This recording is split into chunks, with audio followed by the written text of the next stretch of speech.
What I want to do is what I want to do, and I don't like it. Today we're going to be talking all about embarrassing questions, from periods to tampons to things that you can't really talk about with a lot of people, and we're going to be doing it today. We're going to be drinking a little bit of wine today. My first time that I've ever drank in front of the camera. Because I can't really drink, I have this 5%, pretty much just juice, okay?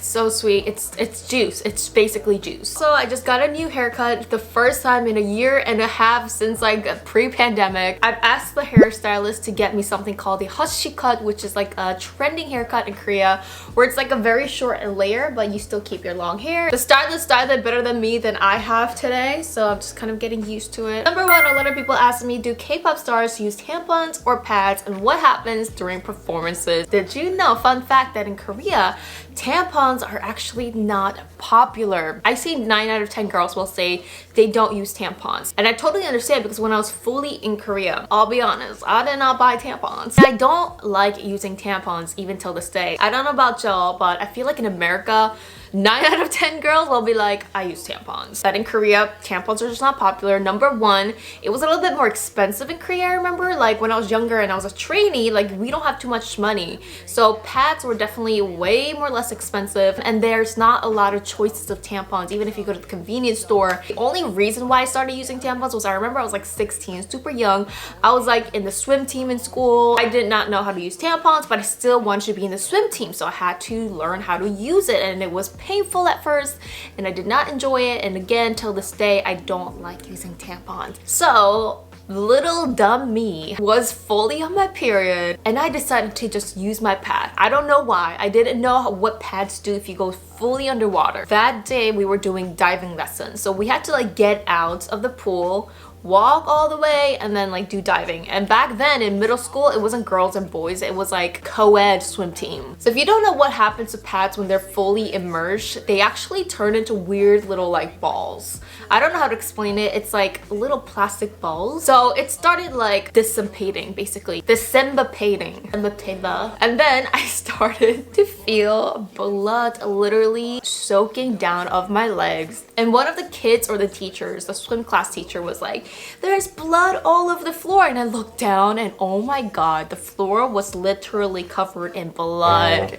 And someone was like, is anyone's foot bleeding? And I knew it was me, but I pretended like it wasn't me. I pretended like I didn't know, and then like they were just mopping the floor, and I just like kept doing the swim classes. I don't know how I survived that day. I remember when I was performing, I'm sure once I was like on my period. Does it hurt? Yes. Is it annoying? Yes, but I have to perform. I'm being called, I'm being paid, so I had to perform. It's not like I've ever worn, or even like K-pop stars, they don't really wear something like this, you know? It's usually like pants, full on, or you know, you have safety shorts, so you don't really need to use tampons. And I remember back when I was training, like some girls, when they get their period, some have like really bad cramps. You know, I still practice because I still want to go in, but you can sit out of the training that day, where you don't have to come in if it's like really killing you. But usually a lot of the times girls do still practice. It's just the mentality of not being a baby, I guess. In Asia, you just like kind of stick through it no matter what. Have you ever kissed a girl? If yes, how did it happen? Oh my god. It was back when I was a trainee. I remember like we were all drinking. Came to the dorm. We were like, oh, let's kiss. We're just like drunk. We were just young and stupid, so we were like, let's kiss. And then I kissed one of the girls, our friends, and that was it. Just a little peck on the lips. It felt fine. It felt adventurous. It felt cool. I kissed the girl and I liked it. My periods are very irregular. What do?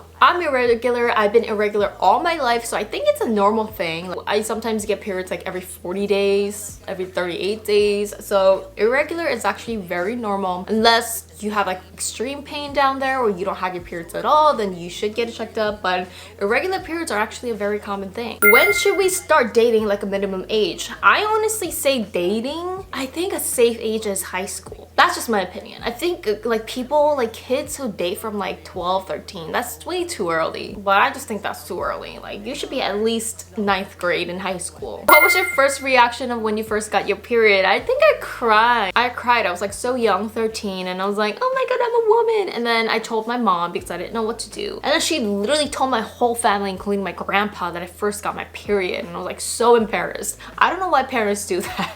Tips for starting to wear makeup / when should you start wearing makeup? This is a really great question, you guys, because I started wearing makeup, and I'm talking about like face makeups, like putting a little bit of eyeliner. Okay, like everybody starts when you're like 13. I think I only started a couple of years ago, literally when I was like 22 or something. I don't know about those TikTok girls and all those young kids these days that wear full of makeup to school. I don't know why y'all do that. That's gonna mess up your skin, and I knew from a very young age I wanted to conserve my skin, so I didn't wear makeup till like early 20s. That's very late. That's very late. Second tip that I do to really have great skin is take off my makeup as soon as I'm done with it. There's a lot of girls that wear their makeup to sleep. I don't know how y'all do that. I don't know why you do that. And I cannot accentuate enough what kind of skincare you use. You need to use good quality skincare. So for example, if I'm done for the day, I personally like to use the Cica cleansing water pads. These are pre-soaked cleansing pads that could be used with or without water. And I literally remove all my makeup. You know what? Let's do that. Let's remove a little bit of my makeup. And as you can see, it's literally melting all my makeup. The ingredient I love is Cica. It smells so good. And then you switch over to the smooth side, and then you just wipe away any leftovers. So I use this every time that I am removing makeup. It's so good. If you're really lazy, came from a party, you could just wipe with this, and you do not have to use any water or cleansers. It's not irritating the skin at all. It removes all impurities, all makeup, and there you go. You're good to go. And then, of course, I like to go in with my Cica gel to foam cleanser. I love this cleanser. I have to remove 100% of my makeup. That's just my morals in life. It's an oil-based gel cleanser that gently exfoliates, soothes, and invigorates skin, leaving it soft and smooth. I try to purposely look for Cica whenever I'm trying to purchase any skincare products because it is an amazing ingredient. I highly recommend you guys check out gebabyk because they have a whole line of Cica. So if you want to be young for a long time, remember to remove your makeup properly every single night. What do you think about no bra fashion? I absolutely love no bra fashion because I am wearing no bra right now, and I haven't bought a bra in like literally like 5 years. So embarrassing, I know. I used to wear like 3 bras and try to impress boys into thinking that I have a huge chest when I didn't. But now as I got a little older and trends start changing, people love you for you being natural you, and there's many guys out there who love small chests. Is it natural to smell at times down there? For example, if you are ovulating or if you're PMSing, sometimes it could get a little bit stronger down there,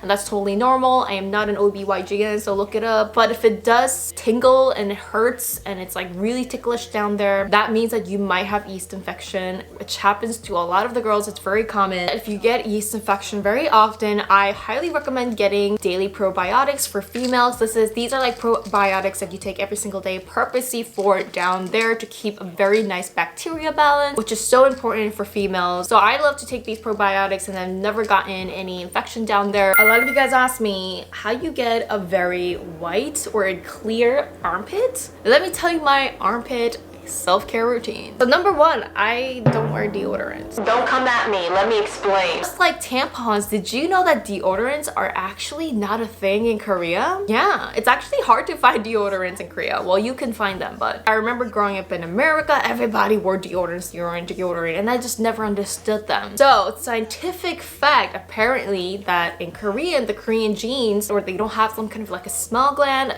I'm not a doctor, look it up. Like there are certain bodily fluid smells that Koreans actually naturally do not produce. And also sweating is like not a big problem in Korea because people naturally don't sweat as much as other types of DNAs basically. Therefore, deodorants just was not a thing. It's not a thing in Korea, you guys. So I heard that there's a lot of deodorants that have toxic materials. And I don't know, whenever I try deodorants, it leaves a film and you can never get it off. Like I rub it in shower and it never comes off. So I'm not into deodorants. Not that I sweat or smell anyway, and maybe because I don't put chemicals down there, maybe that's why it's kind of like very clean looking. Number 2, I actually don't shave as often. Let me explain, don't come at me. Growing up in America, again, people shave every day. I remember, you know, as a Korean, as an Asian, you don't shave unless you need to. Also, hair is not a big problem in Korea. I remember like my arm hair was a problem to Americans. A lot of people said, oh my god, look at your arm hair. I have a lot of arm hair, by the way. But in Korea, there's a saying that if you have a lot of hair in your body, especially arm hair, it means that you're naturally beautiful.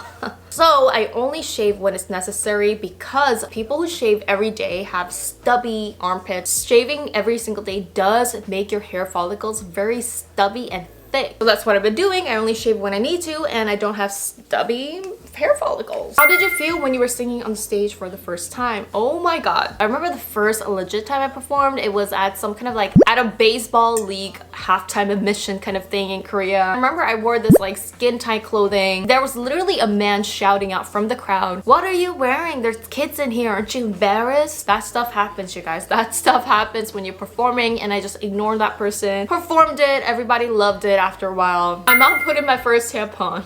This is actually very common. My mom even asked me like, "Do you want me to do it for you?" Because I didn't know how to do it a long time ago. It's very common. Don't worry, don't be embarrassed. Have you thought about being a sugar baby? I'm not gonna lie if I didn't think about it. But anyway, if you do, if you're into that, no judge. For me personally, I personally love being creative, and I like making my own money, making my own choices. I hate it when I have to ask someone else for permission of what I want to do. What I want to do is what I want to do, and I don't want to ask any permissions. If you're okay with asking permission about your life to someone else every single time and getting money for that, hey, no judgment. No judgment. Advice for young teens who feel pressure to lose their V card. Oh my god, you guys. And I can tell you that if there is a guy that pressures you, number one, that is a big no-no. Or make you feel bad or guilty about not doing something or not knowing something, you know you should break up with that person and never even look back twice. Would you be okay with one of your best friends or friends to date your ex? That would be weird. That's weird. Well, if it was like my